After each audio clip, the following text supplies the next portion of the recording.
Hello, Croeso. Welcome to the Senedd Sources podcast, where we take you inside Welsh politics. I'm Ollie Cole, and also with me on the podcast, Jo Kiernan, former advisor to First Ministers Rhodri Morgan and Carwyn Jones. Before that, a journalist, and now at Cavendish Consulting. Hello, Jo. How are you?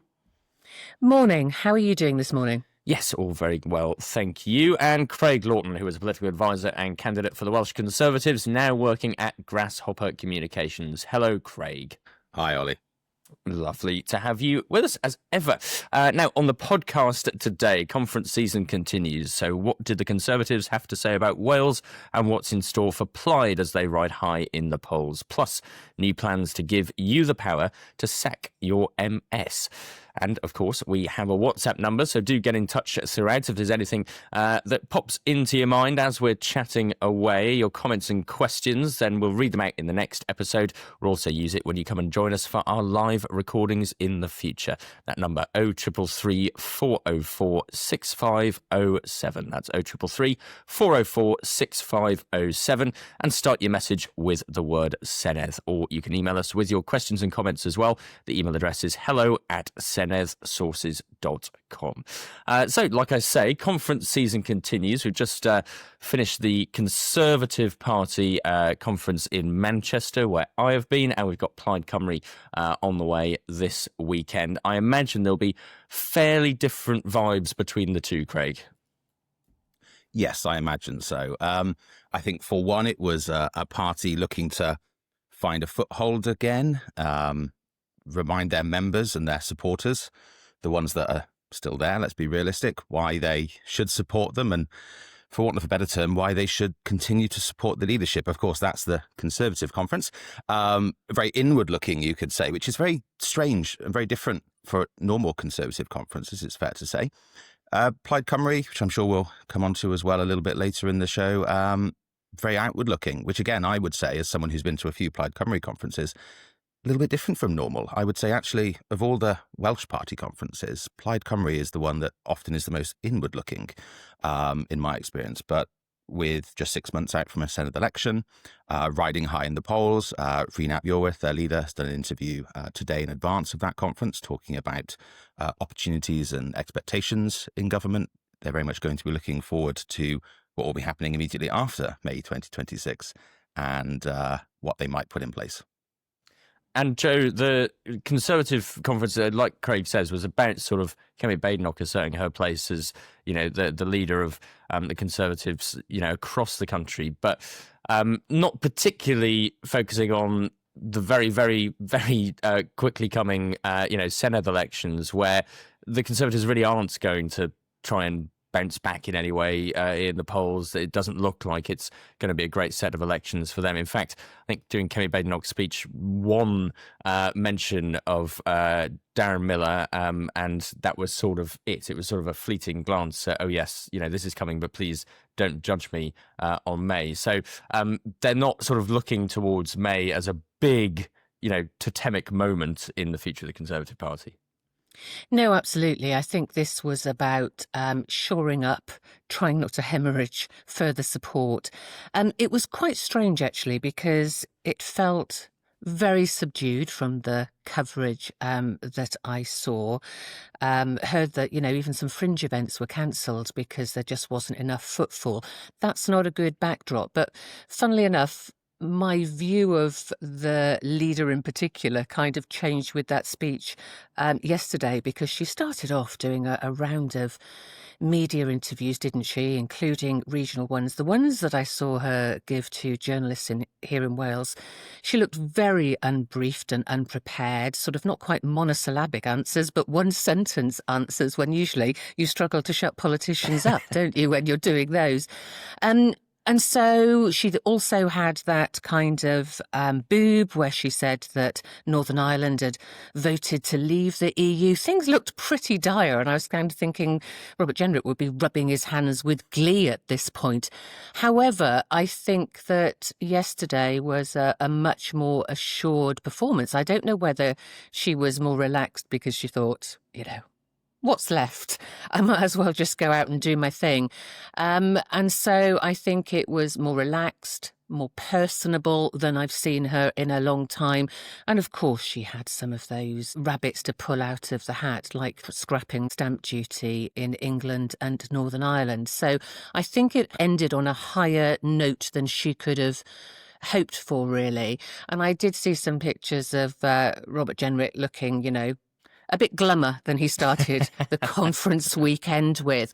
And it's really funny because just on a very personal level, I think of Kemi Badenoch as someone who's, quite warm, quite normal, not terribly skilled as a politician. You could say almost the opposite of Robert Jenrick, but he gives me the EBGBs. So you kind of think his hopes and aspirations, I think, have been put on hold for a little while. I'm surprised in a positive way, Jo, that you've said that, because I was expecting you to not say that, and I was actually feeling, as someone who has Glad been to take you by surprise. No. I thought we'd disagree on this. So what I was going to come on to is the fact that as someone that has previously been a Conservative advisor, been a Conservative candidate, actually everything that was in Kemi Badenoch's speech, or the majority of it at least, I was really pleased with. And actually I feel very positive and much more enthused as a, you might say, soft, with a small c, Conservative leaning person still. I feel much more positive than I did a few days ago. And I wasn't expecting you to necessarily say the same thing, but well, I kind of think, focus on, listen, sorry, I've just got some bad news for you. I don't think it's going to be enough. Oh, no. And I don't think it's going to shift the dial for next May. I'm just saying that as an outsider looking in, what started terribly, she kind of redeemed it a bit. Now, I'm sure you're going to go on to talk about some of those policies.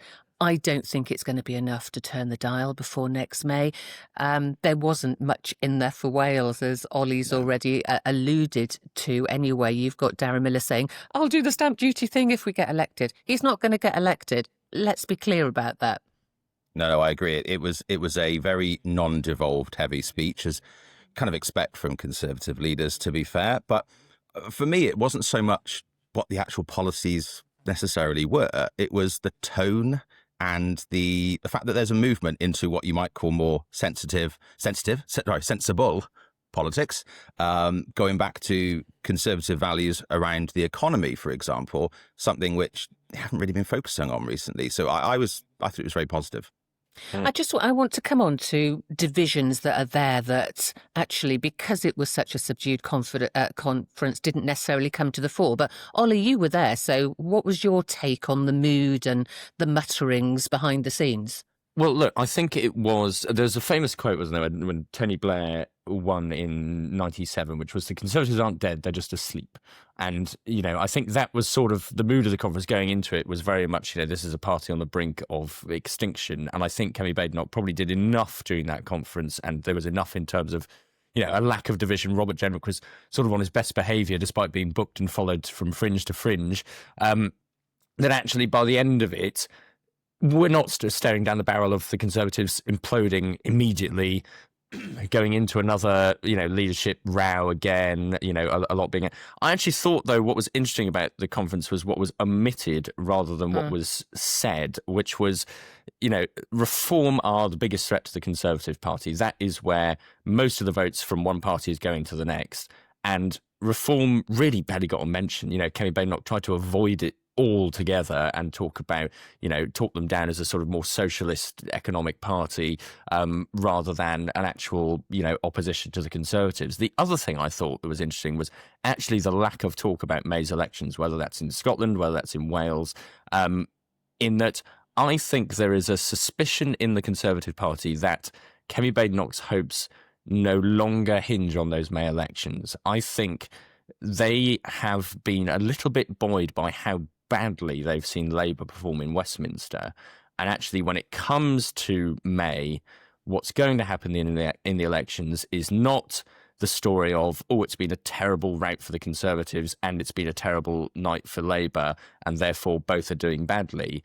If Labour lose Wales, that is the story, right? Keir Starmer, as the leader of the National Labour Party, and Labour in Wales as the dominant party since the Assembly was set up, have been, wiped out from that First Minister's seat. and no other story will really matter. Yeah, okay, there'll be a few rumblings in the Conservative Party and in CCHQ about, where do we go from here and how do we rebuild? But in terms of the public view, I just don't think that's going to catch on. So I think there's a little bit of hope, even though it's sort of quiet and maybe in denial sort of hope from the Conservative Party at the end of conference, that maybe May doesn't look quite as bad, Craig, as it first may have. No, it's a fair observation. I do feel, though, that part of the reason that Kemi Badenoch won't have talked about May elections too much is that she doesn't want to give anybody that ammunition for if it does go badly. Let's be realistic. If the Conservatives, as we expect, based on the polls, do not do at all well in the Senedd elections next year, is that Kemi Badenoch's fault? Probably not. Will that stop people who want to get rid of her in the party saying that it's her fault? Certainly not. Again, going back to your point, it's a very good one, Ollie. Will anybody be listening? Will anybody be interested? Outside of the party, probably not. But we know that within the Conservative Party, they will do what they want. The Conservative Party has always been pretty quick to get rid of a leader when it isn't working. We've seen it time and time again. And I do fear for Kemi Badenoch in the sense that she may end up being another Ian Duncan Smith. And we will have Robert Jenrick come in as a Michael Howard, essentially with 2 and a bit years before an election, with the hope of steadying the ship. I mean, the Conservatives are more addicted to regicide than most other parties, really. I mean, what happens, Jo, if Labour, really struggle at this by-election coming up in Caerphilly and the May elections? There's got to be a question about Eluned Morgan's leadership, I suppose, and where that goes in May. And do you think the focus will be on that rather than what happens to the Conservatives? Yeah, I think the Conservatives are going to struggle for oxygen between now and May just because of the narrative that the poll has set. And that's my point about Kemi Badenoch's speech, really. There might have been lots of things to try and shore up existing Tory support. But we all see from the media rounds day in, day out that you hardly ever see a Tory on the telly talking about policy or anything these days. Going back to your question, Ollie, of course, there will be questions about Eluned Morgan and Keir Starmer if the polls are anywhere near right after next May. I mean, Eluned Morgan herself faces a really tough battle to get re-elected. We'll have to see what happens there, whether she's even returned. So you could potentially have a leadership election just to replace the leader who's lost the seat. But just want to go back a bit to the Tories and those divisions I mentioned, because I'm interested in Craig's take on this, because there are quite a lot of divisions still, it seems to me, on, whether the Senedd itself should exist, whether devolution should be rolled back. You don't have these kind of discussions in Scotland. And they've been quite muted in Wales for a long time. But you had Mim Davis, the Shadow Secretary of State, saying that we need to look at rolling back some of the frontiers of devolved areas. And kind of like, OK, give me some examples, please. Give me a bit of detail instead of just these throwaway phrases. You've got Andrew Davis, the former Senedd group leader, liking and bouncing in off the back of what she's saying, yes, there can't be sort of, a set piece devolution. We've got to be rolling back areas that aren't working, i.e. areas that we don't like, as opposed to not working. And I just kind of think, you've got this ongoing discussion within Reform too about whether the Senedd should exist at all or not. Lots of people who say they're intending to vote Reform next May don't like it as an institution, think it's a waste of money. I just wonder how many ripples this is going to cause, because you've also got Nigel Farage saying, no, our principle is that devolution exists, we make it work. Having said that, we may need to look at it and tweak if it's not working in the way that we want it to. This is just blah, blah, blah, isn't it? What does it actually mean? So I think that's a really interesting area to look on. And we know, Craig, that elected Conservative members are much more in favour of the institution than the grassroots members in Wales. It's an easy line in simple terms, it's an easy line from politicians and from would-be candidates as well to get membership support and get people on side. It feels like a pretty hollow statement, and it's one that's been used time and time again. I've said this to people numerous times before. No one ever says that we should get rid of Westminster, we should disband that. Yes, Why just people because it's not working, don't bin it. We don't like it, let's get rid of it. We don't like who's in charge at the moment, let's get rid of it. No one ever says that. So why is it talked about? Why is the Senedd talked about in that way? And the point I would make to people is that whether it's been around for 5 minutes, 5 years, 25 years in this case, or 400 years, we need to treat it like it's been there forever, because the powers that are being used, the decisions that are being made, they may be being made in Cardiff Bay and in Cathays Park, but the fact that the decisions are being made is not a new thing. These areas of policy, these types of legislation have always been talked about. They've always been looked at. They've always been put in place. It's just different people in different places. I'm a big fan of subsidiarity. I think that decisions need to be made as close to the communities they affect as possible. So it's a bit difficult for me to dissect it in the way you maybe want, Jo, but it always just feels like it's an easy line to use. I would observe, though, that the impression I get is that MPs, no matter what party they're from, apart from Plaid Cymru, and the SNP, they are more supportive of Westminster politics than devolution. Maybe not as much with Labour as Conservatives. I've watched select committee meetings before where I've seen now former Conservative MPs saying, well, why don't we take health back? It's not working in Wales. And it's just to get attention. They know that it will get some media focus. But I would say that there is not agreement always between Labour MPs and Labour MSs on what should be devolved, what shouldn't be devolved. I know that we haven't got the same level of discussion. We're not saying that things should be taken back, but look at the Crown Estate. There is a clear division there between Senedd members and the Welsh Labour government and Labour backbench MPs and the leadership in the UK. It's the same with numerous other things as well.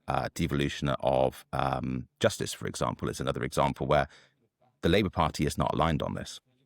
I would never ever claim that there was, agreement between MPs and MSs. And of course, those arguments continue. Where I think it is different is we don't have people saying we want the place shut down or we want to roll back. Let's look at the responsibilities of the Senedd and actually claw some of those back to Westminster. That's a different one. The other thing I just wanted to raise about the Conservative conference before we move on, just because it was new, we hadn't heard this beforehand, is we had Kemi Badenoch doing interviews in the run-up, as I say, and not ruling out doing a reform deal to enable reform to lead the next government in Wales. And I think that's quite significant because two things, really. One, because after the local elections in May in England, Conservative groups were expressly forbidden from doing deals with reform in order to form administrations in local government. And there are a handful of cases where that allowed other parties to group and take control. And secondly, I just think that someone needs to sit down and think through very carefully the ramifications of the Welsh Conservatives supporting a reform government.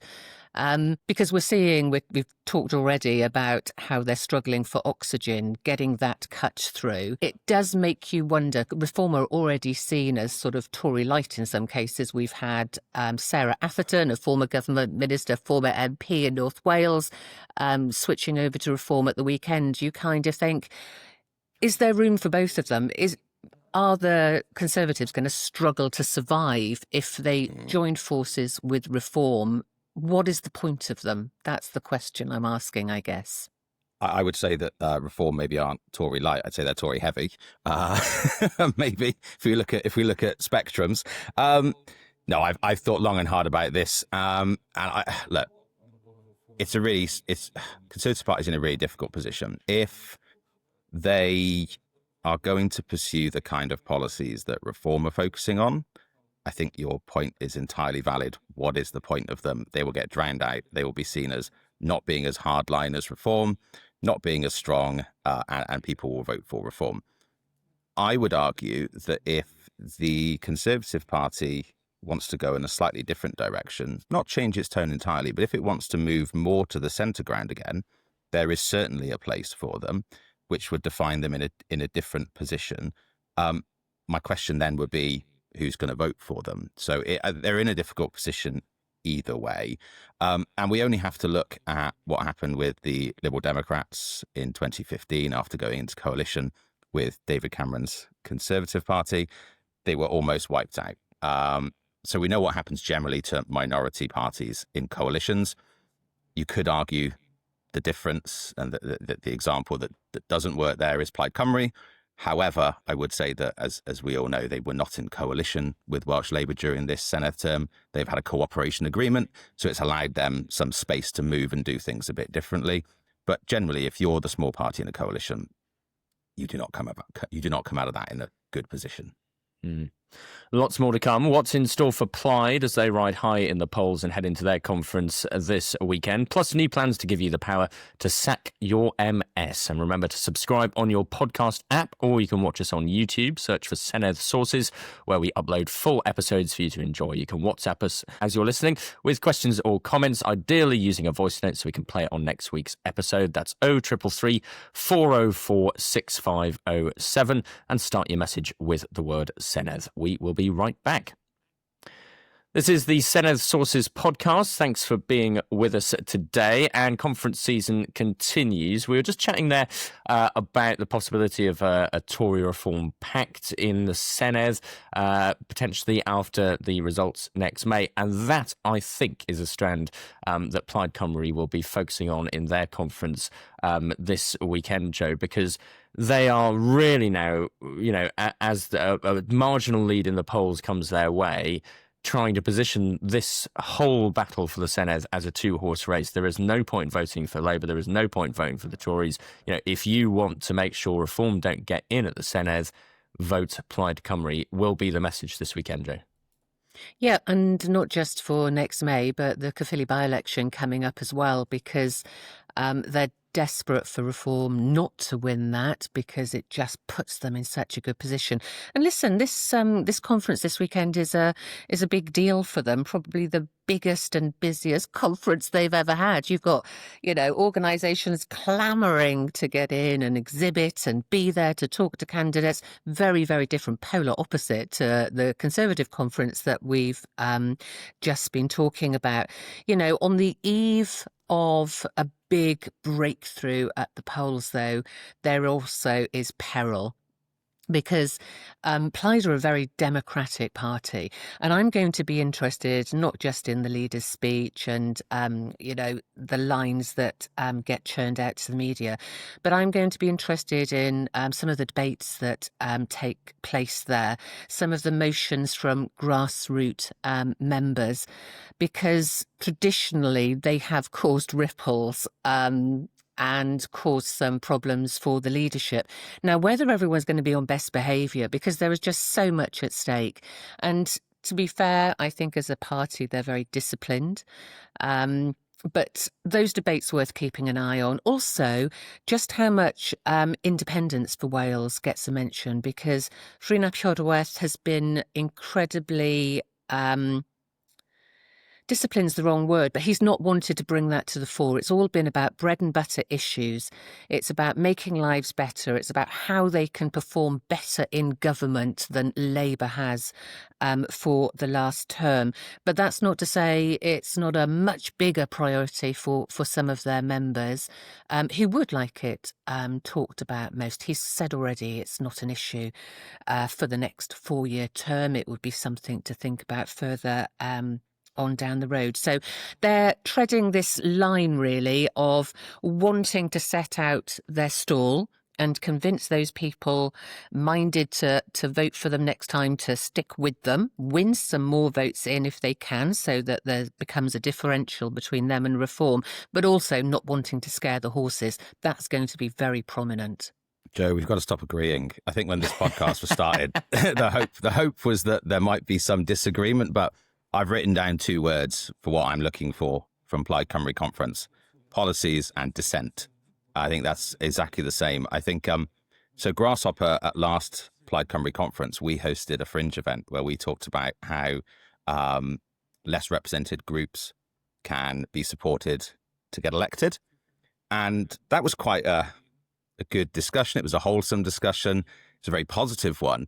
But even at that fringe event, we found that there were members wanting to disagree with party policy on various things, and discussing incumbency rights and various other things. And it didn't take long for that to turn into a discussion from some sections within the membership about what they didn't like about Plaid and how they would change it. I think you're exactly right.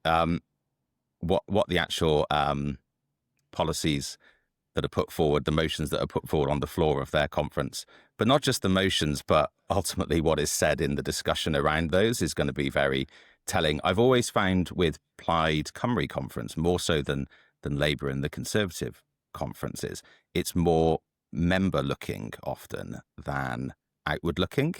And I think we talked earlier in comparisons, this is going to be very different. Plaid Cymru is going to want to put on a really positive show outwardly. But what actually happens internally, I think, is still going to be very important.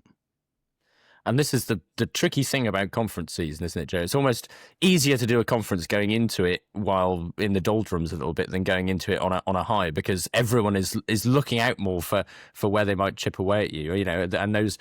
However much the leadership of Plaid Cymru has managed to sort of keep that issue of nationalism and independence at bay, and other issues that sort of Plaid Cymru have historically struggled to connect with some voters on. I mean, Brexit came up on the sharp end in the week, and that argument has gone over and over again after steel tariffs from Donald Trump and this week from the EU. And the worry is, Jo, that you descend back into the sort of old Plaid Cymru debates and forget that the public might be watching a bit more closely this time. Yeah, much, much harder. You've got nothing at stake if you're kind of languishing at the bottom of the polls. But the leadership will be very conscious of that. And members too.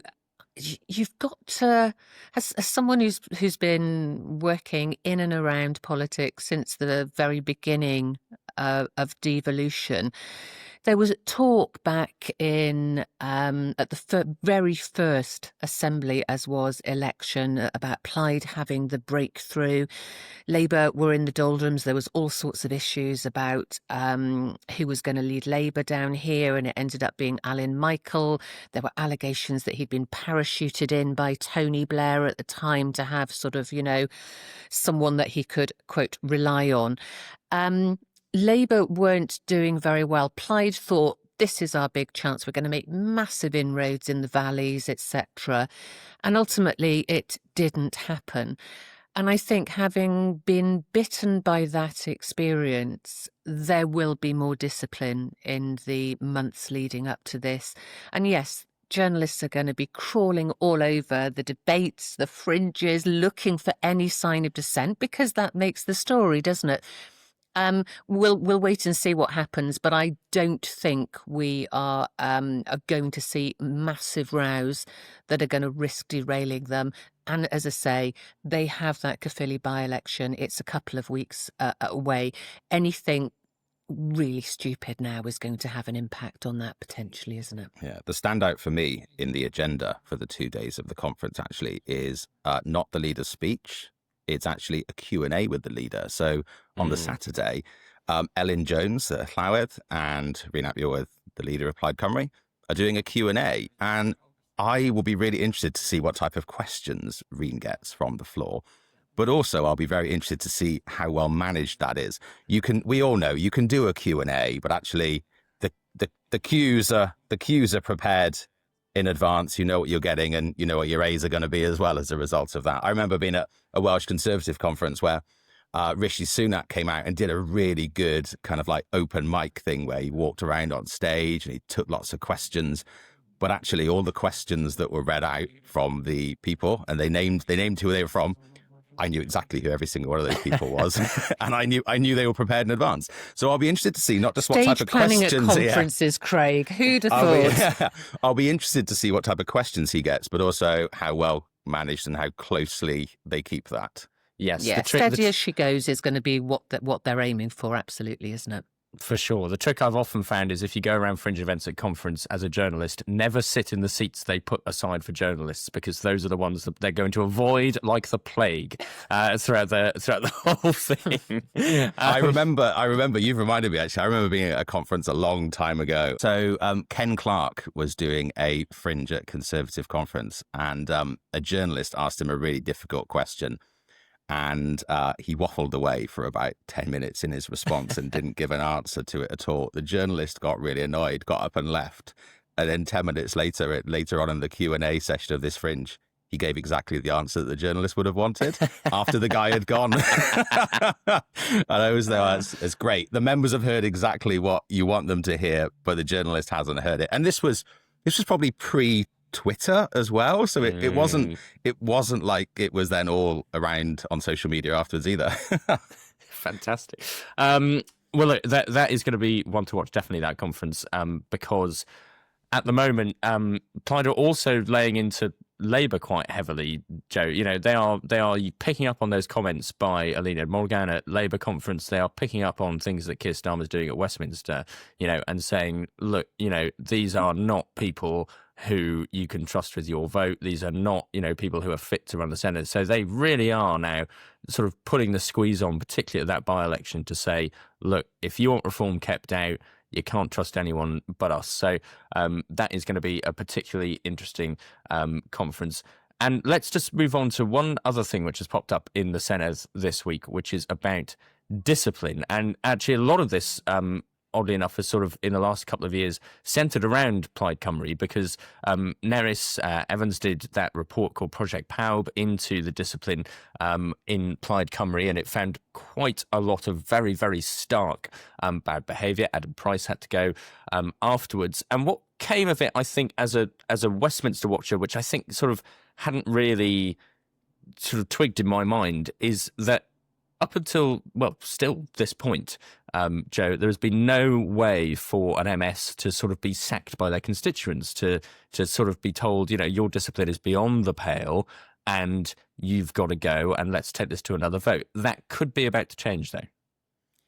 Yes, and not a moment too soon, frankly. There have been various episodes of bad behaviour since the inception of the Parliament. We're human, things happen, don't they?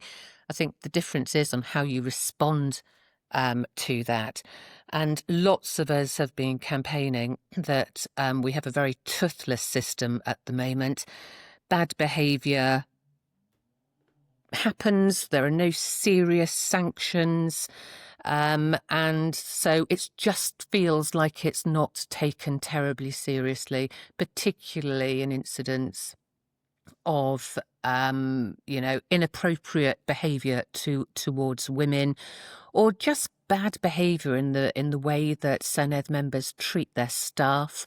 And this came to the fore, as you say, because of my colleague Nerys's report. Nerys is also a candidate next May, so we'll be watching this closely in terms of future developments. But we had a Senedd member, Rhys Ab Owen from Plaid Cymru, suspended after the Standards Commissioner found that he'd inappropriately touched a woman on a night out. And his sanction was being suspended from the Senedd for 6 weeks. That, believe it or not, is the longest sanction that any member has been subject to since the beginning of devolution in Wales. He now sits as an independent member. And one of the questions I've got, if it was serious enough for his party to chuck him out, why wasn't it enough for him to be subject to a recall ballot? So the draft legislation that was outlined this week will give people the right to remove rule-breaking Senedd members, and there are a couple of pieces in there. So if they receive a custodial sentence of a year or less, then they will be subject to a recall ballot. Custodial sentences of more than a year, they're already automatically disqualified. And then if there's a recommendation from the Standards Committee that a recall should happen, that will also give the community in question the right to a one-day poll to see if they want to chuck that person out and have someone else come in. Significant differences, though, with Westminster, in that if people have this one-day ballot referendum, if you like, in order to decide if they want to replace their member, that person might lose the seat, but it will go to the next person on the party list. So the person is penalised, but the party ultimately retain the seat. I'm not sure whether that feels the best way of going forward. But in terms of our new electoral system from May onwards, it's hard to find an alternative. I prefer the Westminster approach. I wish we had brought that in sooner. And what do you make of that, Craig? Because it is weird, I suppose, for the party to get away with it, because often in these cases, the fact that the party might lose out is a reason for the party to take discipline a bit more seriously on the whole as well, and make sure that the rest of their members are in line. Whereas this might not necessarily promote that. It'll just be sort of, well, get rid of that wrong and call them a bad apple and move on. Yeah, and often when there are issues like this, it's partly because the party is partly to blame when it comes to not dealing with things properly, not taking action, not setting the right tone and the right example necessarily. So it almost gives them a second option, a second chance, doesn't it? It's a quirk of the system, though, isn't it? In the sense that when you have an entirely Dehont elected house, as we will, how do you replicate replacing that member? If you have a first past the post ballot to find a replacement, it means that MS would have a different status to the one that they have replaced, in theory. However, I don't really want to focus too much on the machinations of how that is all administered. I think it's really important that this is put in place. Not only does it set an example to MSs and would-be candidates that behaviour will not be tolerated, and that there is something that can happen if they do something wrong. But actually, it really is important when it comes to demonstrating that the Senedd is taking this seriously as well. I think lots of people look at the Senedd still and say that it's not as good as Parliament. They don't rate it for various reasons. I disagree with that. But not having something in place to deal with these kind of situations gives the critics other opportunities to criticise the Senedd. It's extremely important when it comes to the standing of the Senedd as a whole, I think, around the UK, to have a system where you can get rid of MSs in this case.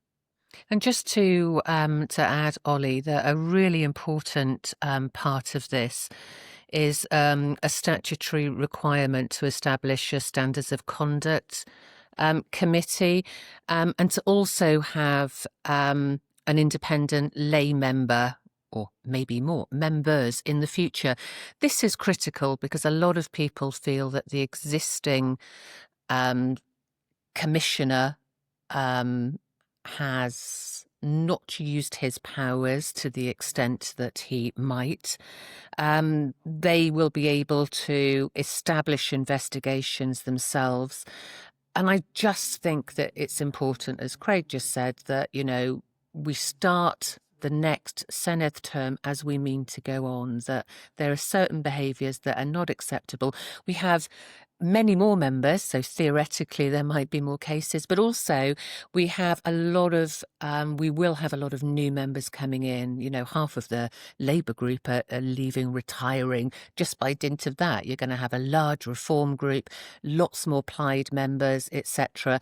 And I think if people are very clear about the steps that will exist going forward, it might stop some of that stuff happening in the first place. Let's just look at it in face value as well. What kind of message does it send outwardly to the public that the Standards Commissioner for the Senedd is part-time? That's nothing to do with the individual in the post, but the fact that it is a part-time role, that does not set a good example and a good tone, does it?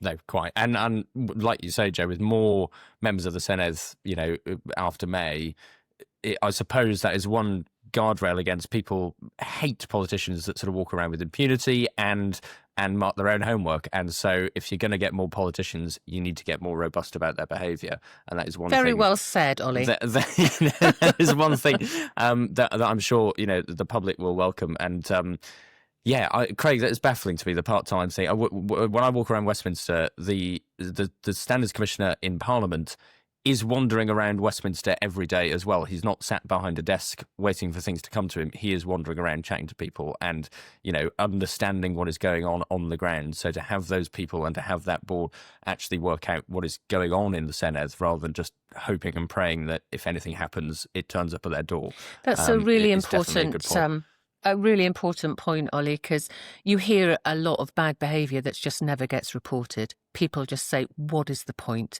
Mm-hmm. The commissioner's toothless. We don't think we're going to be believed. Don't want the hassle.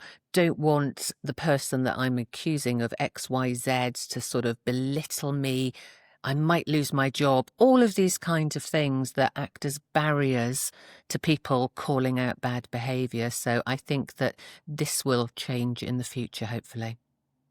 Well, there we go. All agreed. A very, very good move. Thank you, Jo. Thank you, Craig. And thank you for listening. Press subscribe on your podcast app and you can find us to watch on YouTube as well. And we'll drop into your feeds every week with the latest on Welsh politics and policy making. You will not miss a thing. Thank you very much for listening. This has been Senedd Sources and we'll talk with you again next week.